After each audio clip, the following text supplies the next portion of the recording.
Everyone does it, but almost no one admits it. You're alone. No one's watching. No one's listening. And suddenly, You start talking, not mumbling. not whispering. Actual conversations, arguments, replays, imaginary explanations to people who aren't there. And probably never asked. And before you rush to close this video thinking, that's not me, pause. Because if you've ever talked to yourself when no one's around, this isn't random behavior. It's a signal. A quiet confession your mind makes when it thinks it's safe. Psychology won't call it madness. Society won't call it normal either.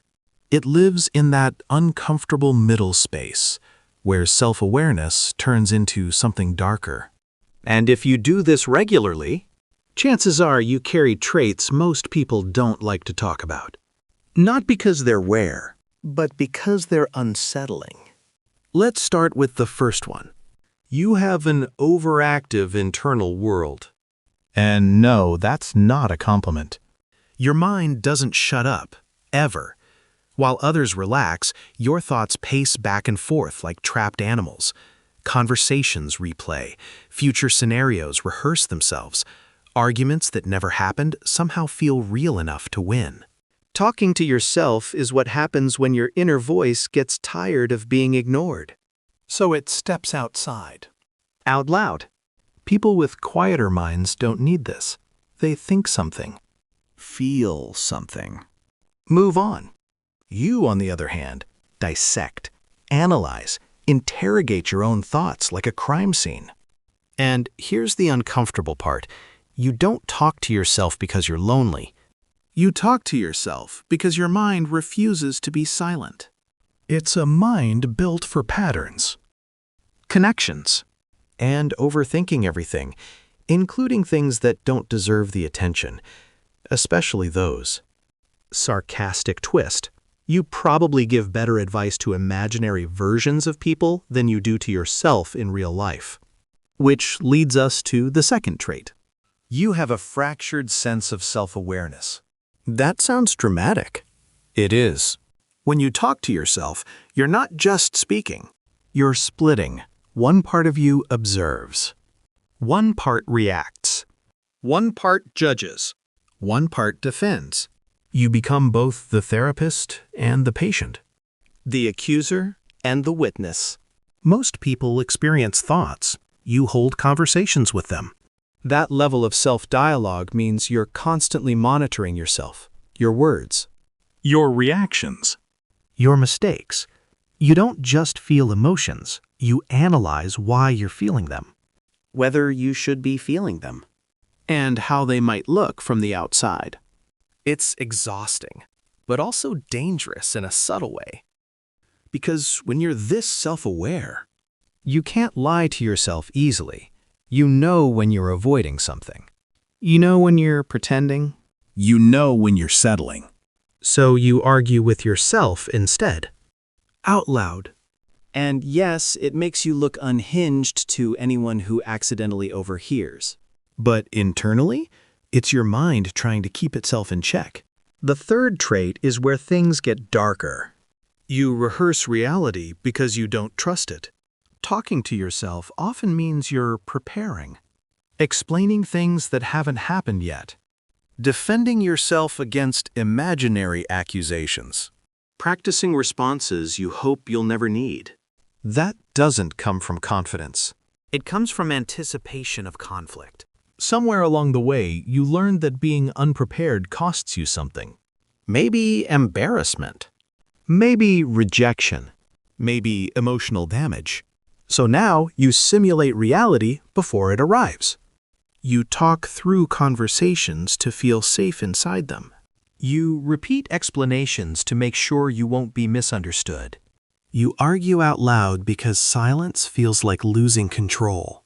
And here's the uncomfortable truth. This trait often shows up in people who grew up needing to justify themselves. A lot. When your thoughts come out loud, it's not because you want attention. It's because your mind learned that clarity equals survival. Sarcasm moment? Congratulations, You're excellent at conversations that only exist in your head. Real-life ones still manage to catch you off guard. Now let's talk about the fourth trait, the one most people don't want to hear. You are deeply introspective. To the point of self-confrontation. Talking to yourself isn't always comforting. Sometimes it's brutal. You call yourself out. You question your motives. You replay mistakes and narrate them like a documentary you never asked to watch. You don't just ask, what happened? You ask, why did I do that? And worse, what does that say about me? Most people distract themselves to avoid these questions. Noise. Social media. People. Anything to avoid sitting alone with their thoughts. You sit there and talk to them instead. That's not strength or weakness. It's a double-edged trait. On one side, you grow faster than most. You learn from patterns others repeat for years. You understand yourself on a level that feels almost intrusive. On the other side, you're your own harshest observer. Talking to yourself becomes a way to process guilt, confusion, Regret. and meaning all at once. And the sarcasm? You're incredibly self-aware. Yet somehow still surprised when you overthink again. There's something else hidden beneath all of this. People who talk to themselves often feel unseen, but not unheard. They don't lack voices around them. They lack understanding. So they become the one person who listens fully. The one who doesn't interrupt. The one who lets the thought finish. The one who actually stays. And when no one else is there, that voice comes out. Not because you're broken, But because your mind refuses to be shallow. So if you talk to yourself when you're alone, don't rush to label it weird or unhealthy. It's a sign of a mind that doesn't settle for surface-level thinking.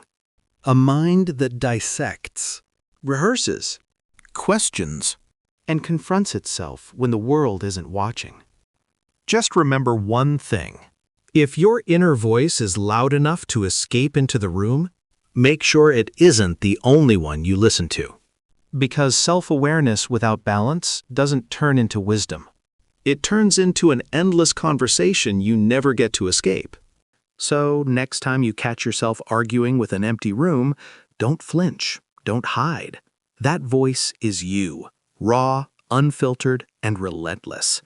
It's the part of your mind that refuses to be placated by cliches, small talk, or polite silences. And while the world might call it strange, maybe it's the only part of you that's fully awake. Just try not to let it run the show entirely. Even a mind this sharp needs a break, or it'll talk you in circles until you forget what's real, what's imagined, and what you actually wanted in the first place.